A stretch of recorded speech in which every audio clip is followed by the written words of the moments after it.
దోస్తులు మనం ఇంక వెళ్ళిపోతాం హోటల్ మీదకి. ఏందిరా గట్ల చూస్తున్నావు మేడం? టైం ఎంత అయింది? పొద్దున్నే ముగ్గులు వేసుకుంటా ఉంది దోస్తులు. పెగ్గులు కూడా వేసేటట్టు నువ్వు. అట్లా కాదు మేడం, ఒకటి చెప్తా ఇను. ఫ్రిడ్జ్ ఎవరు కొనిచ్చారు? కూలరు, వాషింగ్ మిషను, మంచము, వాటన్నిటిని బాగా రోజు నీట్గా తుడుచుకొని నీట్గా పెట్టుకుంటావు. కానీ ఒకటి మిస్టేక్ చేస్తున్నావు నువ్వు. నన్ను కూడా మీ డాడీనే కదా కొనిచ్చింది, నన్ను ఎందుకు చూసుకోవడం లేదు?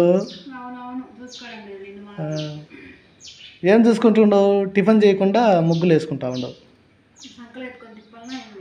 అంతకన్నా ఇంకా బాగా చూసుకోవాలి బంగారం. సూపర్ ఉంది ముగ్గు.